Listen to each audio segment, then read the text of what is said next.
representative and a doctor in that vehicle, you use the word reunion when you talk about family. So you're familiar, go to a family reunion. And that's what we're here for.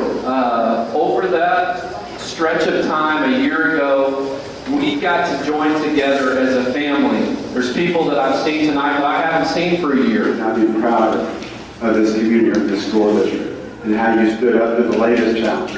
Our city's faced numerous difficulties this year. We've got a number of challenges.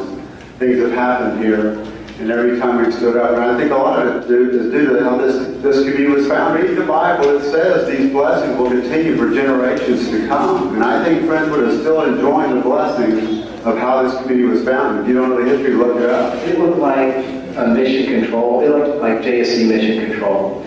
It really did. And I remember standing here in the cafeteria with your superintendent as he surveyed everything that was going on. And keep in mind, he's been superintendent for, less than 2 months? Just the outpouring of support from the community, people that I've never met, randomly getting my cell phone number and calling to offer their volunteer services, equipment.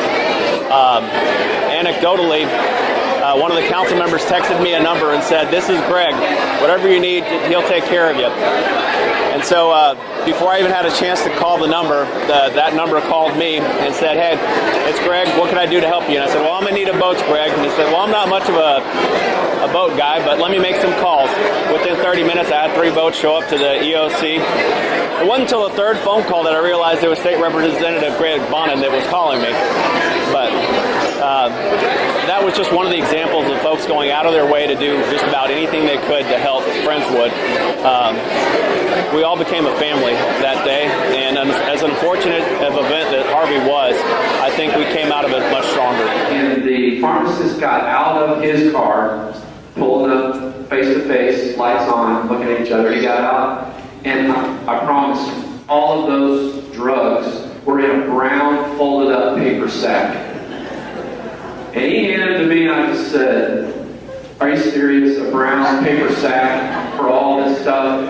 And we had a good laugh and brought those back and really probably saved some. We do a lot of laundry here, and coaches hate doing the laundry. And that night, so many people were coming in just soaking wet to their core, and we were taking clothes and putting them in dryers, and clothes they even pulled out of their closets that were wet and put them in dryers. And people were just so thankful to have warm, dry clothes that night, because they just thought it was 60 hours before that happened. And so for us to do that, and we kept hot towels coming. We just kept running towels through and hot towels, because it was that first night was a long night and a long day for these people, and just any little bit could help.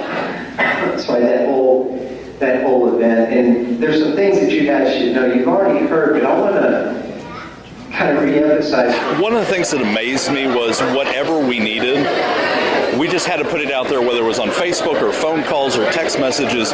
Whatever we needed was provided, and more. So when we had 66 or 67 nursing home patients brought here to the cafeteria, immediately we had volunteers here as soon as they were loaded off the bus. These folks have been sitting in water, many of them, in adult diapers. We had kids, didn't flinch, just changed their diapers, got them clean bedding, clean clothes, and got it done. When we had people start showing up just that were flooded, had nowhere else to go, we had bedding, clothes, food, stuff for babies, toys.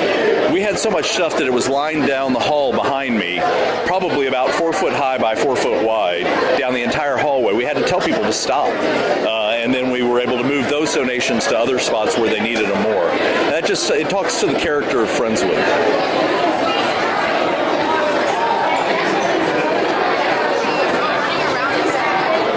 We were on the second day in the shelter and had received news that we did not have the FEMA strike team buses coming again, and we were going to have to wait another day to evacuate the nursing home residents. And when they came here, they were already ill. they were getting sicker. We didn't have any local hospitals available to take this many patients. At this point, we were down to about 60, and we were becoming concerned with the physicians that I had here that I had been consulting with that we were going to start to experience some of them dying. And so Thad and I stepped into another room with one of the physicians, and I said, part of disasters is we're going to start to have some death occur, and I'm going to need to secure a room that you shouldn't use ever, you probably won't want to use ever again to secure the bodies. And then we will then have, the city has arrangements for temporary morgues, but we'll have to wait till they can get in as well. And for me, the worst part of Harvey was watching somebody not in medicine and disaster management process that information, and it was very difficult to watch somebody who doesn't have that experience process something with such gravity as we look at 60 people who are already ill and have to come up with a plan for that as a team and in a school. The silver lining is we didn't have any death. We had, I mean, he's standing right behind us right now, Kenneth directly. We had doctors from all over Friendswood show up here and provide, with what we had, this was as good a medical care as these patients had received anytime. And it's not just out of the blue, it's out of your hearts. And you're an amazing community. Thank you. Thank you.